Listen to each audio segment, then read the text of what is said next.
Good afternoon, everybody. Welcome to the Buried in Treasures information session. We're here today under the Fresh Start program.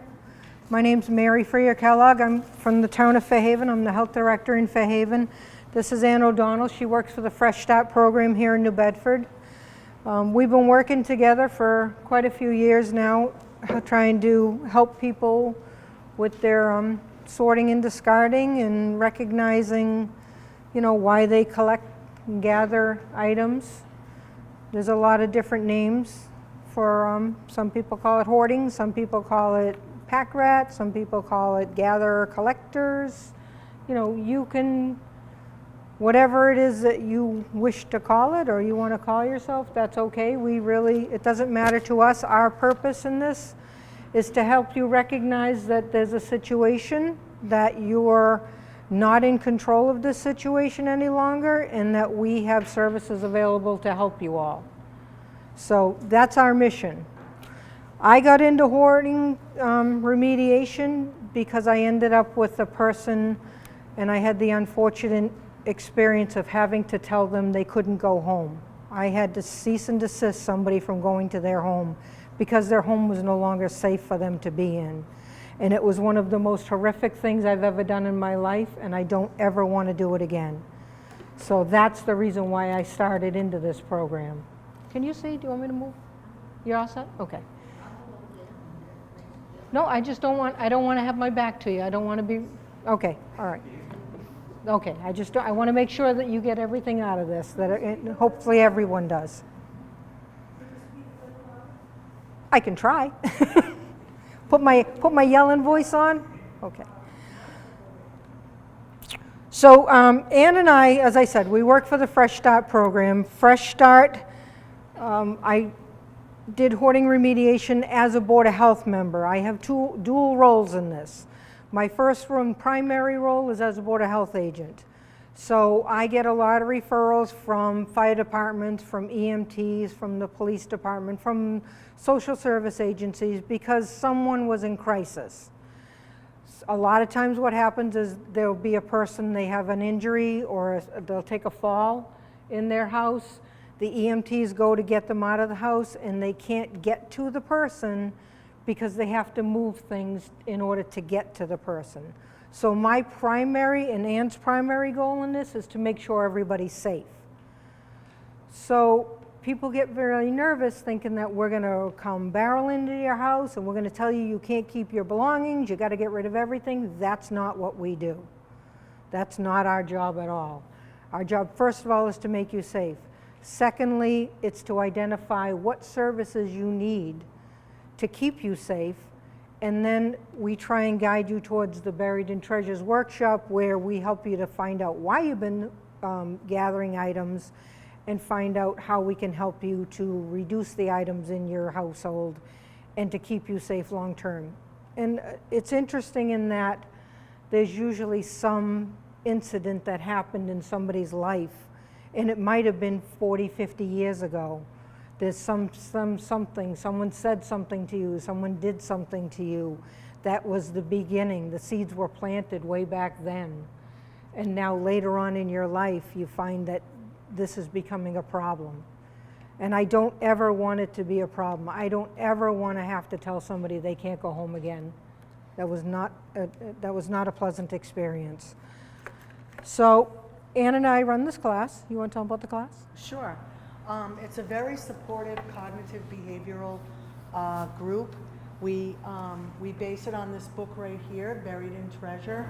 We do a chapter a week, and it has you look at your own behaviors and thinking through where you get caught up in this. And I think that one of the things that the group does very well is it helps to remove the stigma a little bit. I find that a lot of people are so embarrassed about the condition of their homes that sometimes even when they need work done, like they need to get a plumber in or their air conditioner is broken, they won't let anyone in. And if you come out and meet with other people that are in the same situation, you realize that you're not alone in this. And that's very healing right off the bat, right there. Because people do isolate, and they start to think that it's just them that has this problem when it's really not.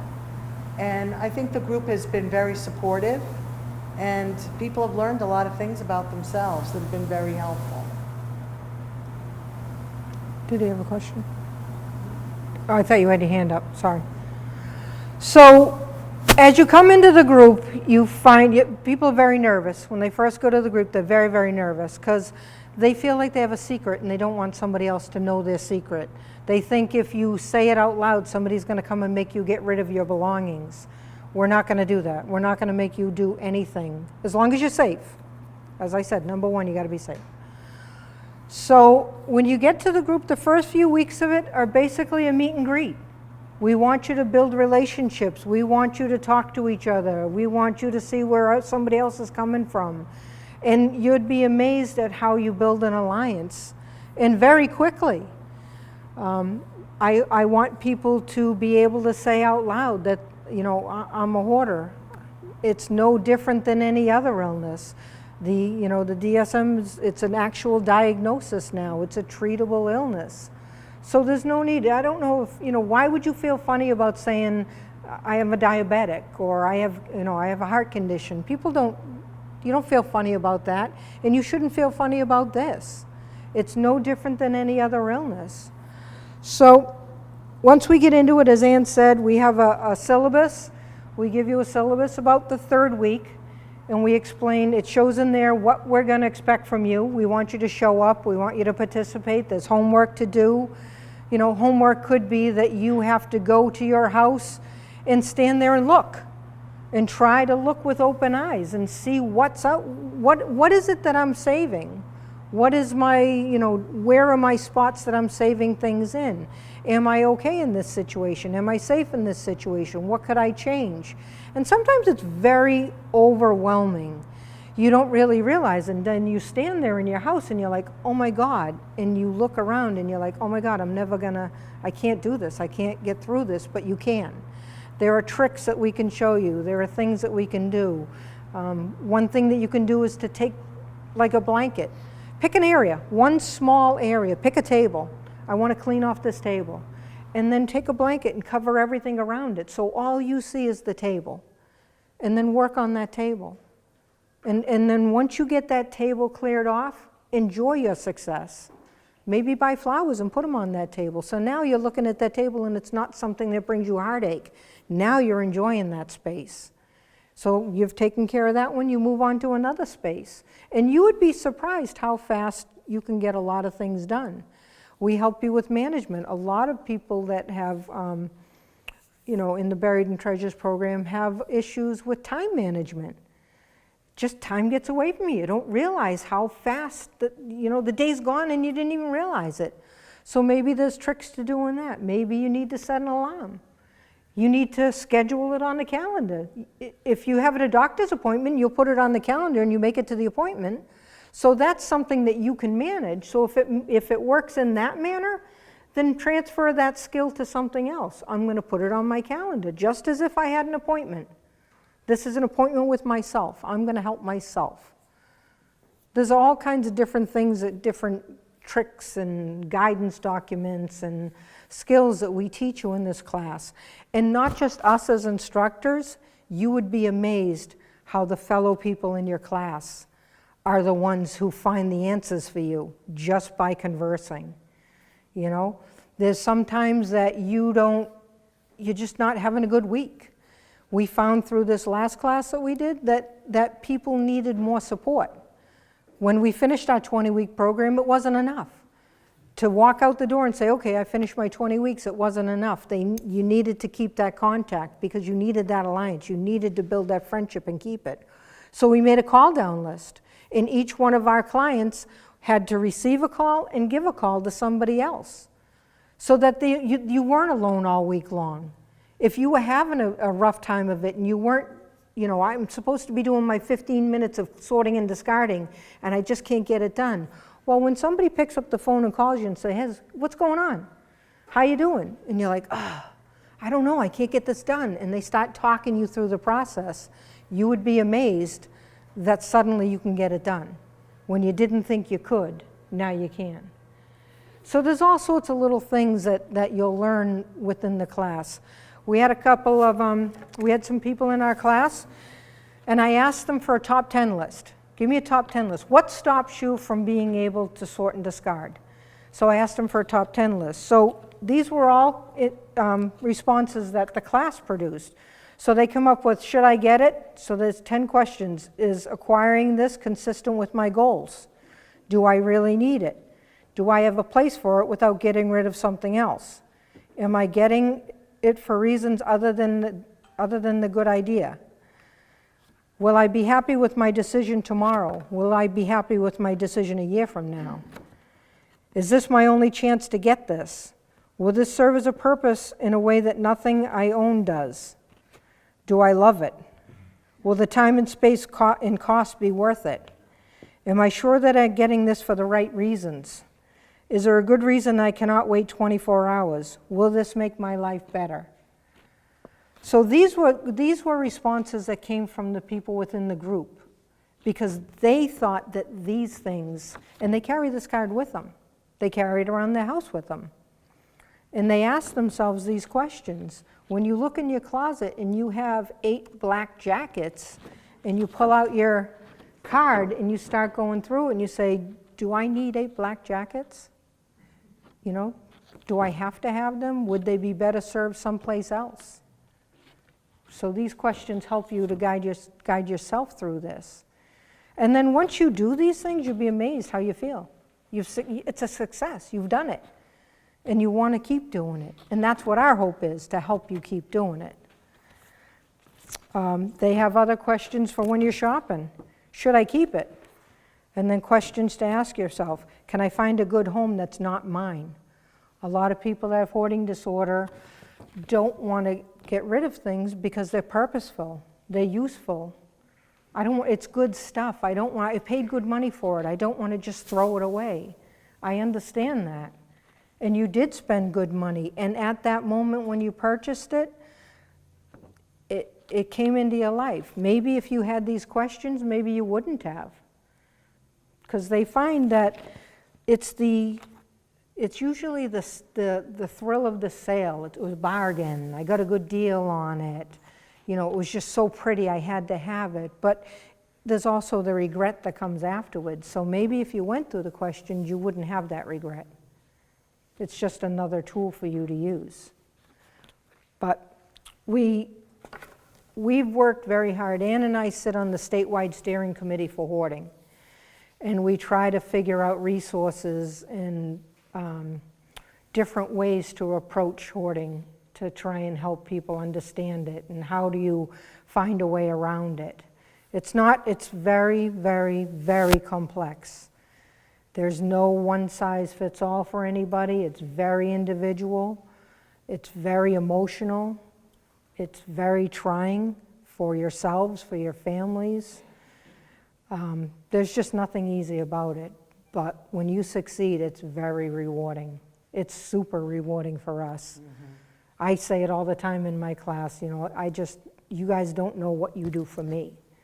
It makes me feel good when I hear you say, I didn't buy something this week. You know, I went to the store and I looked at it and I felt it and I touched it, but I didn't bring it home. So that's a good win. That's a good day.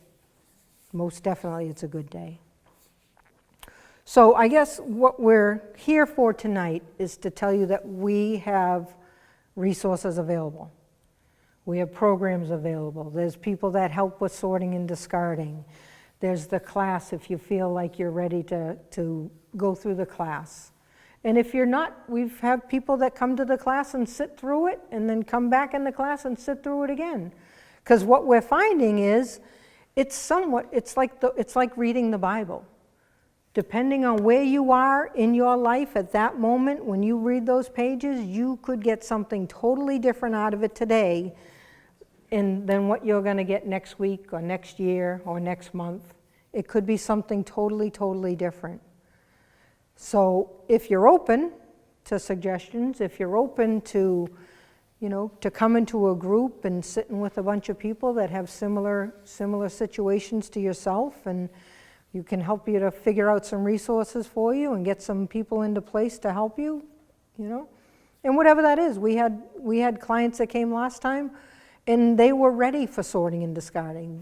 They approached us at that meeting because they were ready to have somebody come in and help them. They didn't feel like they had a problem. They stopped buying things, but they needed to get things out. And we have resources for that. You got any?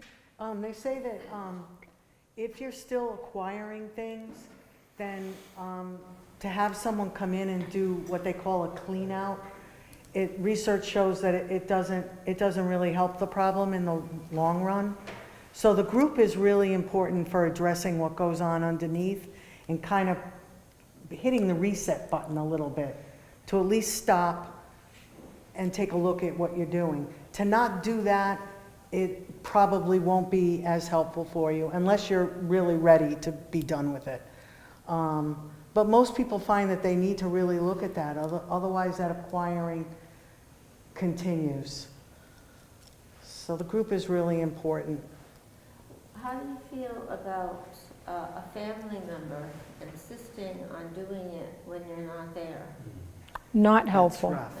Not That's what helpful. I'm facing, and my son wants to walk away.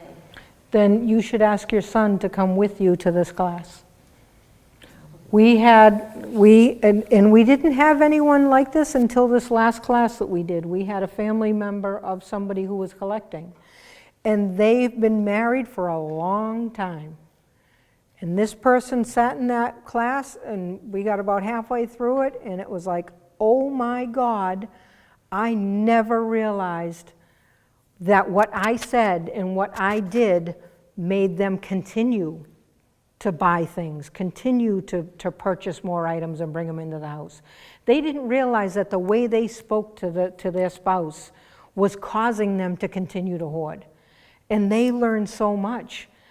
So much so that that person went home, and the way that they spoke to their spouse from that moment on allowed the spouse to feel comfortable enough that they didn't have to buy anything more, or they could get rid of items now. And they never had that capability. They didn't even have the capability to recognize that there was a problem. But the way that this person spoke after coming through our class made a significant difference.